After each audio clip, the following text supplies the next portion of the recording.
জিনিসটা ঘেটে ঘ করে রেখেছে হচ্ছে বর্তমান সরকার এবং এসএসসি। কোনো আদালতের নির্দেশ কিভাবে মানা হবে, কেন মানা হবে, কিভাবে মানা হবে, কোনো রকম গাইডলাইন কিছু নেই। মুখ্যমন্ত্রী শুধু একটাই কথা বলছেন, আমার উপর ভরসা রাখছে। মানুষ ভরসা রাখবে কি করে? আপনি কিছু পথ তো দেখান, কিছু তো বলুন, কিছু তো দিশা দেখান যে এইভাবে হবে। এসএসসিও কোনো রুলস রেগুলেশন কিছু আনতে পারছে না। যারা আন্দোলনকারী তারা বলছেন আমরা পরীক্ষা দেব না, কোর্ট বলেছে পরীক্ষা দিতে হবে। মুখ্যমন্ত্রী বলছেন আমরা বারবার কোর্টের কাছে ট্রায়াল করবো, আমরা রিঅ্যাপিল করবো, অ্যাপিল করবো, কিন্তু নিট ফল এখনো পর্যন্ত পুরোটা ধোঁয়াশা। চাকরিহারা শিক্ষক শিক্ষাকর্মীরা তারা টানা আন্দোলন চালিয়ে যাচ্ছেন। এবার তারা একেবারে রাজ্য সরকারকে ডেডলাইন বেঁধে দিলেন। সোমবার পর্যন্ত চাকরিহারা শিক্ষকরা তারা ডেডলাইন বেঁধে দিলেন রাজ্য সরকারকে। এখনো পর্যন্ত শিক্ষামন্ত্রী বা অন্য কোনো মন্ত্রী দেখা করেননি।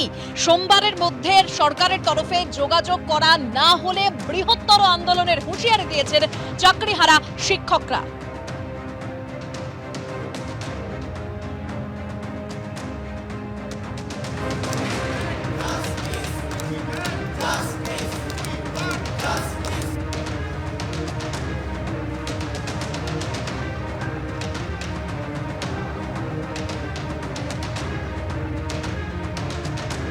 আজকে প্রায় 15 থেকে 16 দিন হয়ে গেল এডুকেশন মিনিস্টার এখনও আমাদের সঙ্গে দেখা করেননি, বা কোনো মিনিস্টারই আমাদের সঙ্গে এখনও পর্যন্ত দেখা করেননি। আজকে শনিবার, আমরা আগামী সোমবার অবধি দেখে নেব। আপনারা জানেন যে গত 15 তারিখে আমরা একটা বৃহত্তর আন্দোলন করেছিলাম। তারপর থেকে আমরা কিন্তু শান্তিপূর্ণ আন্দোলনই ধর্ণা দিয়ে যাচ্ছি। এখানে আমরা কিন্তু কোনো রকম আন্দোলনের কর্মসূচি রাখিনি।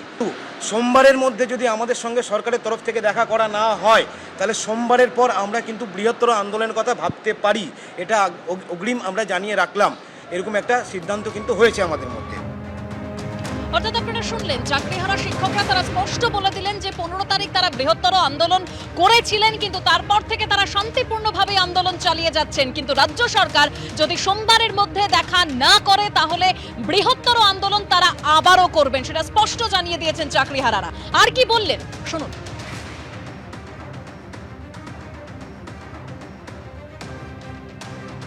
পরিস্থিতি এই যে আমরা বিচার বিভাগের কাছ থেকেও ন্যায় পাচ্ছি না, আমরা সরকারের কাছ থেকেও ন্যায় পাচ্ছি না। তাই আমরা ঠিক করেছি, এবার আমরা যারা আইন প্রণয়ন করেন, অর্থাৎ যারা এমপি আছেন, তাদের কাছে আমরা যাব, অ্যাপ্রোচ করব। কেন? যাতে তারা আমাদের বিষয়টা পার্লামেন্টে তোলেন, নেক্সট অধিবেশনে তোলেন, এবং যোগ্য শিক্ষক শিক্ষিকাদেরকে নিয়ে তাদের ভাবনা চিন্তা কি তারা যেন সেখানে বলেন। আমরা তাদেরকে সেই জায়গাটায় পাশে চাইছি।